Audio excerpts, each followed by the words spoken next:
Welcome to the SRS Podcast. I'm your host, Aaron J. Babyar, and I'm the Director of Support Raising Solutions.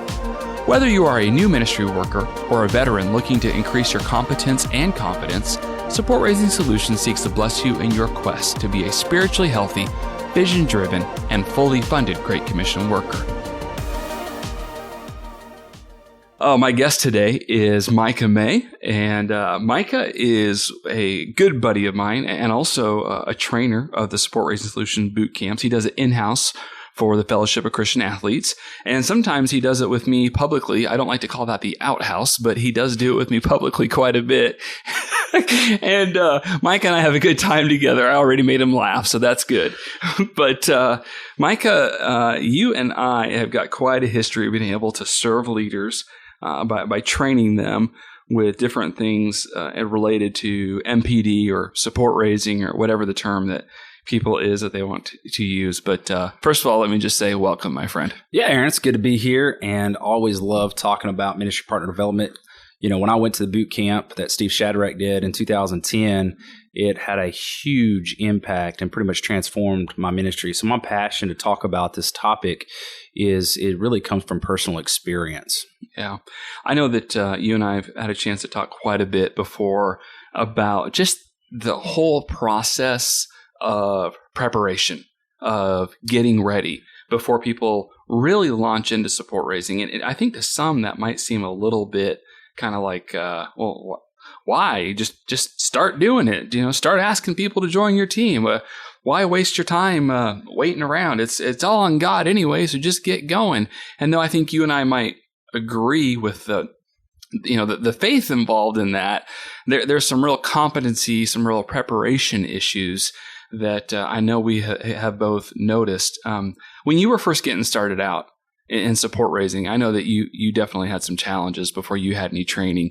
Tell us a little bit about that. What were some of the things that you failed to do preparation-wise as you first got started? Yeah, so I did very little preparation. I was thrust into a field ministry position where I had 30 school districts, 2 universities, and loved it.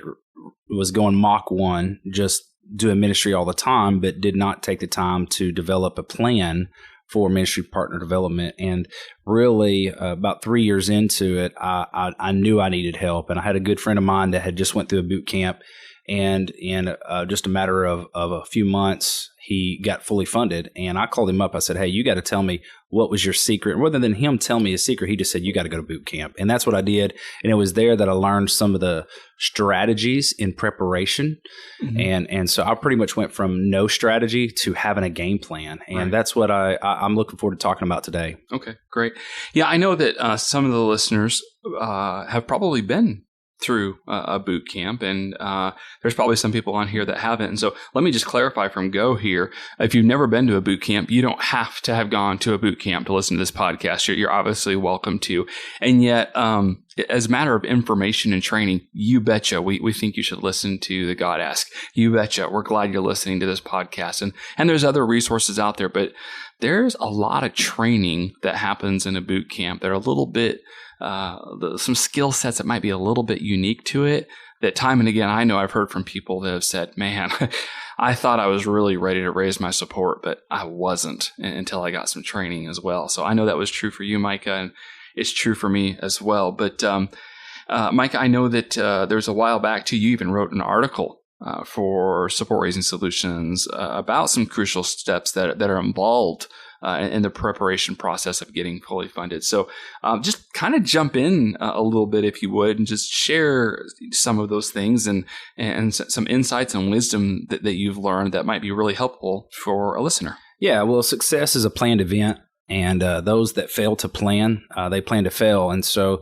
I think it's crucial to have a game plan moving forward. And one of the very first things that in this game plan is to pray and realize that this is still a God. It is always a God thing. John 15:5 says, I'm the vine, you are the branches. Those who remain in me and I in them will produce much fruit. And apart from me, you can do nothing. And just like the book, The God Ask indicates that it's a God thing. And so we have to have that, first of all, that foundation that this is a God ask. It's a God thing for us to do that.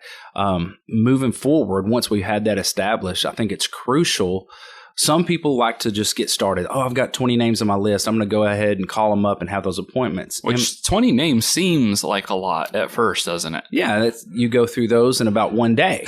And so what happens in some people that raise support, they'll go through a period of time and they'll run out of names. And then they have to stop, go back to social media and do this name storming. And they never get in what we call flow or a rhythm because they're starting, they stopping, they're starting and they're stopping. And so one of the keys that we recommend is taking as much time as you need on the front end, whether it's days, maybe even a week, and really work hard at putting names and phone numbers down for everyone that you possibly know that you want to connect with about your ministry. Yeah. Let me interrupt you real quick, because I think a good analogy there might be like a train, like an old coal-powered train. The engineers wouldn't just put up enough coal to get them going. They would stock the cab or whatever you call that front part of the engine full of coal so that while they were going down the tracks, that's good, they could scoop it and add it to it.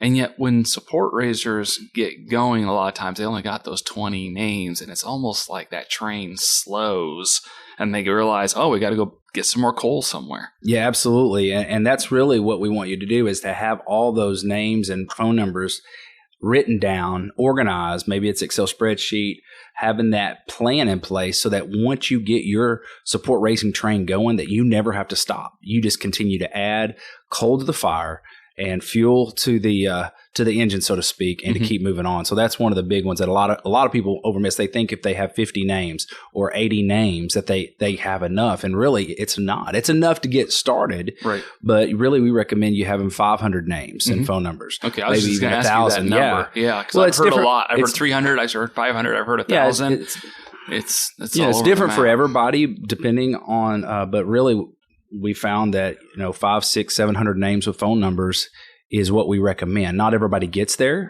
to start off with. Maybe somebody they get to 300 and get going. But the bigger the list, the better your success will be. I've heard you talk before about a principle of 10 in different situations, and there really seems to be some wisdom in that.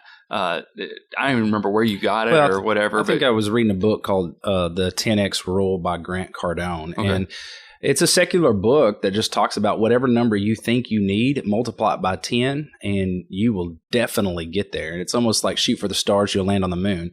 And it's a very motivating book of saying, hey, you really do need to have numbers on your side. Sometimes we like to be more like a sniper and just say, I'm going to already know in advance who's going to join our support team.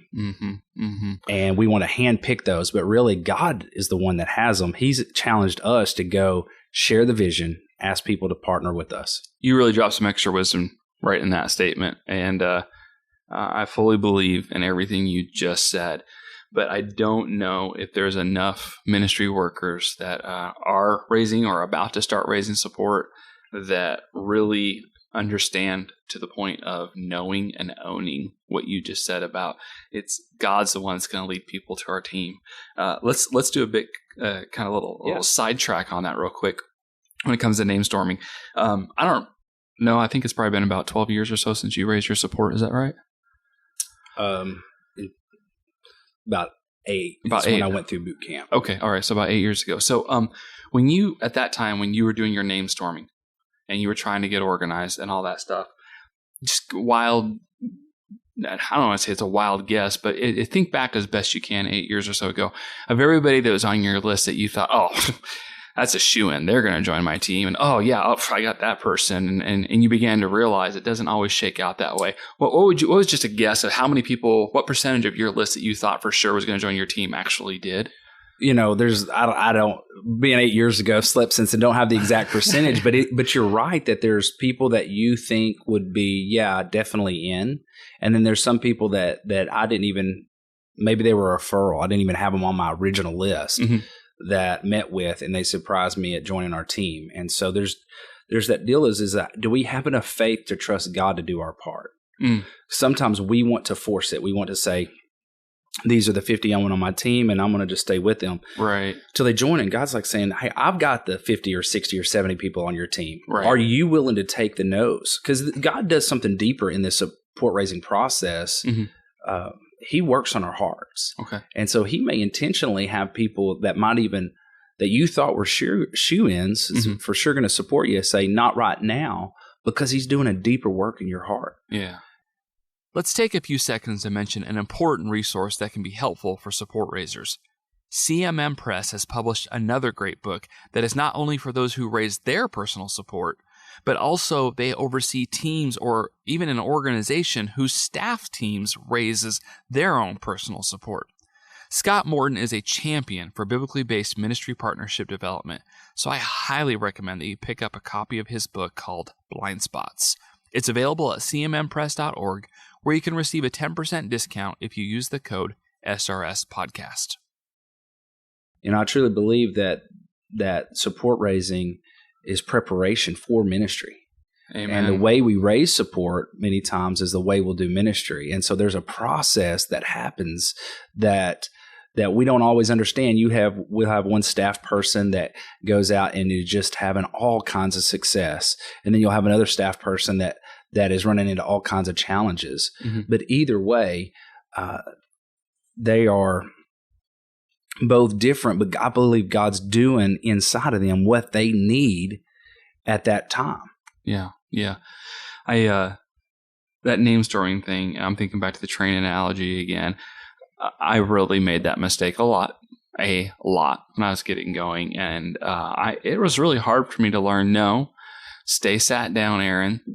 Keep thinking of, your name storming, brainstorming, so to speak. Keep going and don't stop until you have 100 names and you have their phone numbers and you get ready to go. Because I'll tell you, it's a lot easier. At least it was for me. I finally learned this. It took me too long.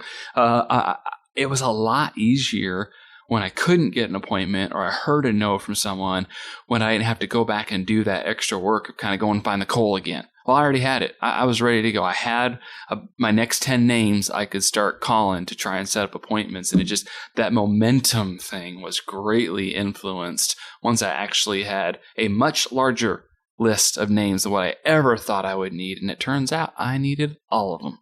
Yeah, and momentum is huge. Have you ever watched a game where the momentum shifts? Maybe one team is dominating the first half, and then somewhere in the third quarter, a momentum shift happens, and the team that was behind pulls ahead and goes on a big streak. And I mean, momentum is powerful. And what I've seen in all my staff is the more calls you make, the more appointments you have, the more momentum you have, the more yeses you have. Yep. And so it truly does work. Yeah. Well, as a Chicago Bulls fan, I appreciate all the basketball analogies you can come up with, except for I have to think about, 20 years back to remember any success. So that kind of hurt at the same time. But anyway, well, hey, talking a little bit more, let's continue going with just steps in preparation that are necessary towards being fully funded. Micah, just this morning, I got a WhatsApp message from a good buddy of mine that serves with a mission organization overseas. And he's just starting to really get some of this stuff. Like, it's just really starting to click.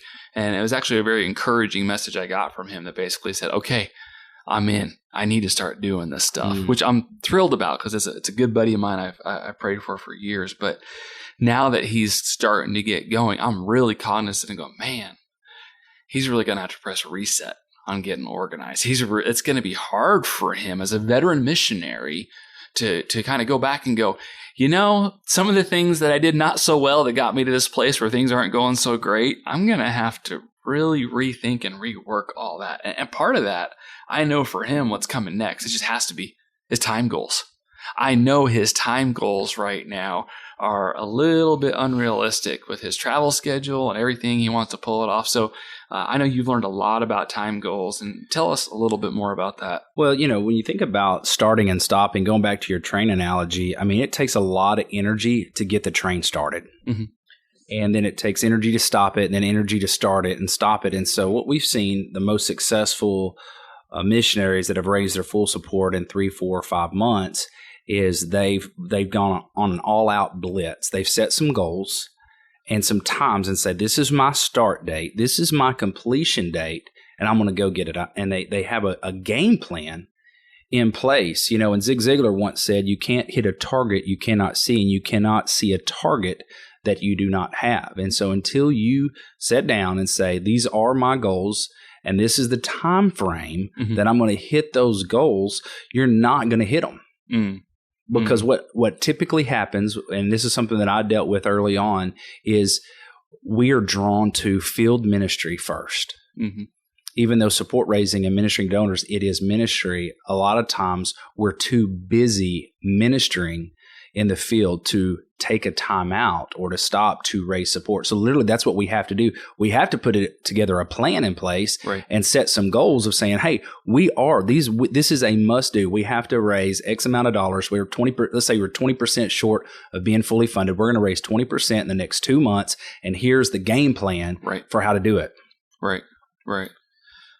That shifts though, and I'm going to push back on you respectfully and in love, although I can give you a hard time anyway because we're buds. But I can think of like clear faces in my mind of several missionaries I've known over the past couple of years that they had that calendar thing in their mind, and they're like, I got X weeks or I got X amount of months, and I'm going to raise X amount of dollars, and they need it. They need it to fulfill the vision that God's given them, and yet 2 months in, let's say if that's their goal, 2 months in, they're only, maybe 60% of what they needed.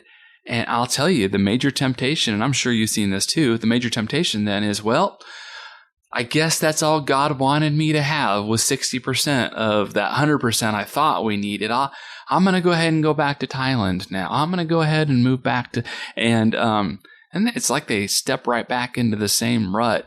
Maybe the rut's a little less deep, but they're still in the same rut. And I'm going, I wonder at what point they really understood what their goals were versus what their hopes were time-wise. Unpack how you would respond to that situation. Well, the key is to have a good game plan. Maybe they had a start date and an end date, but if you don't understand the game plan to execute during that time frame, then there's a good chance you're not successful. So when I played college football at Arkansas Tech University, every single week, the coaching staff, we watched countless hours of film just for that opponent on Saturday. Right. And we put together what most efficient pass plays, efficient run plays, most efficient defense against that particular team. So in the same way is you have to not only say, hey, this is my start date and this is my end date, and I'm going to be fully funded. Hopefully you have to say, okay, what do I have to do each day? And through Support Raising Solution Bootcamp, we have some numbers that say that kind of indicate some good indicators like, hey, you got to make so many phone calls to get so many appointments. And what you got to have is that game plan. And because here's what happens. You think you're doing a lot. And I'll kind of tell myself here is when I first got started, and this kind of ties into another key, which is the accountability partner. Right. Is it okay if we just roll into that? Go for it, man. I'm going to come back to this though, but carry on. So I had a goal while I was in field ministry of adding about 10% more to our budget based on some ministry needs that we had. And so as I went out and worked my goals, I set a plan together, and I set up an accountability partner and said, hey, this is what we're going to do. Can you hold me accountable? Well, the first 2 weeks when I called that accountability partner and we looked at the actual numbers, I fell short on my numbers that I was supposed to call. And I was almost shocked, because I felt like I was making lots of phone calls, but I wasn't. And so that's why it's so important not only to have a game plan, but to have a scoreboard so that each week you take a non-biased approach, because you may feel like you're making a lot of phone calls, feel like you're having a lot of appointments, or feel like you're putting a lot of energies, but the numbers do not lie. The scoreboard tells the score as is. These are how many phone calls you made last week. These are how many appointments you had. This is how many appointments you had. This is, the results of those appointments. And so by having that accountability partner. Oh, it makes a huge difference. Yeah, because after 2 weeks, I told myself there is no way that I am going to call that accountability partner back, no matter what it takes. I'm going to reach my goals. And so that's kind of what is so important about having a game plan. So there's some missionaries that want to make it happen, but if you don't have a plan and accountability in place, it still may not happen. Yeah. And by the way, I know this is true for all personality types. Of course, there are some type A's out there that, if their family's hungry, they're going to go find something in the woods and drag it home and everybody's going to eat. But there's a lot of people out there that goals might not come quite as easily for you.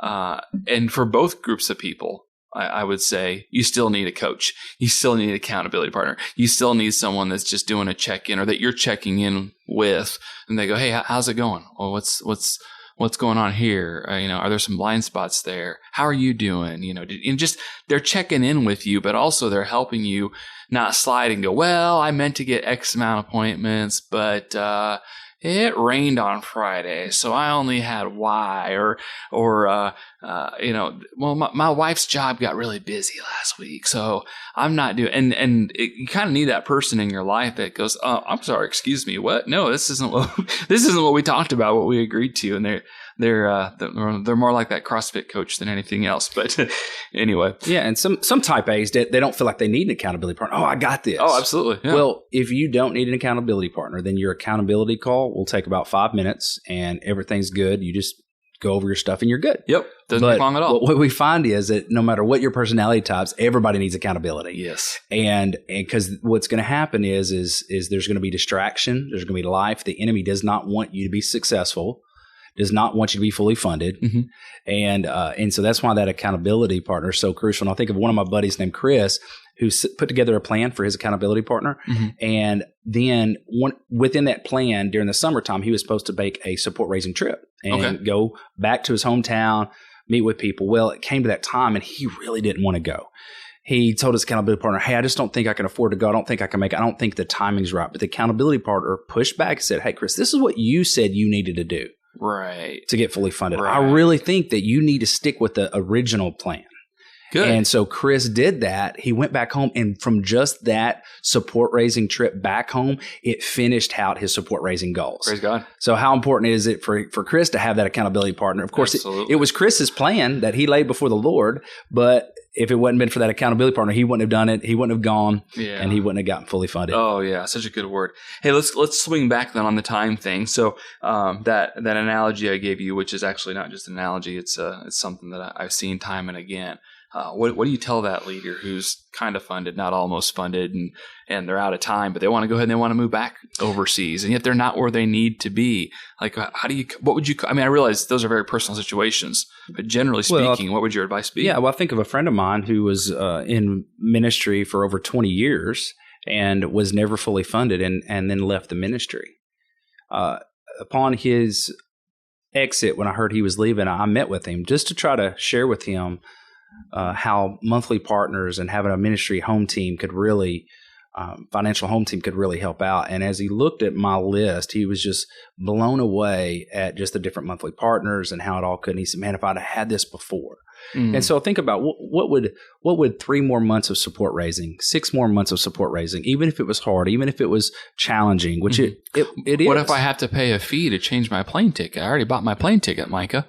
All of that, would you give 6 months to be fully funded for the next 20, 30, however many years in ministry? Mm-hmm. It's short-term sacrifices for long-term rewards. Mm-hmm. And so I would highly recommend to get fully funded before you go back so that you can be more effective in ministry when you get there. Okay. So just to go over some of the things we talked about here, we talk about prayer. We talk about having a big list of names, name storming, and that we realize that might include referrals. Mm-hmm. Having some clear time goals and some sort of game plan that's really tied into accountability. Isn't that right? Yeah. Okay, great. Yeah, the game plan should answer questions like, how much monthly support do I need to be fully funded? When is your specific date that you want to be fully funded? How many appointments do you need to have each week? How many phone calls do you need to make every single week? Mm-hmm. Do you need to add more contacts to your prospective donor list? What can I cut out of my life for a season to allow more focused effort in raising support? I'm going to stop right there because that's a big issue. People don't realize just how, or some people do, maybe it was just me, but there is just a lot of distractions. And this is a season of my life that I had to get laser focused, mm-hmm. set those goals and say, you know what, I'm going to have to say no to some good things mm-hmm. so that I can stay focused on the God things that He's called me to do. Yeah. And so. Very good. Very good. Well, I know that you speak a lot of wisdom, and I also know that this is probably hard for some people to hear. So to any listeners out there, I just encourage you to take the words that you're hearing here and lay them before the Lord. If we're wrong, I'll let Jesus work that out in your own heart and mind as to what you should do. But we want you to be spiritually healthy, vision-driven, fully funded. We want you to be able to report fully funded to work on the vision that Christ has given you.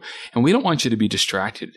And so in no way, shape, or form are we trying to keep you from the ministry. We want you to see support raising as part of your ministry, not an interruption from it. And as Micah, as you were just saying, that might cost you. It might cost you more time than what you planned on. It might cost you more money than what you planned on. You might need to actually come see us at a boot camp. That's right. By the way, those are always listed on the website if you want to know. There's probably one coming up near you somewhere, at least if you're in the States. And but yeah, we both Micah and myself, we're in this because we love Jesus and we want to see ministry leaders equipped to survive and thrive in the Great Commission. So anyway, well, Micah, as always, I love you, my friend. I appreciate your time. Thanks for taking a few minutes today to record this podcast with me. So God bless. Thanks, Aaron. Appreciate it. Thanks for joining us for this episode. We would love to hear your ideas for future content. Please visit supportraisengsolutions.org/feedback to share your thoughts and questions. Also, wherever you download your podcast from, be sure to subscribe for future episodes and come back each week to gain more insight into the process of building and maintaining your personal support team.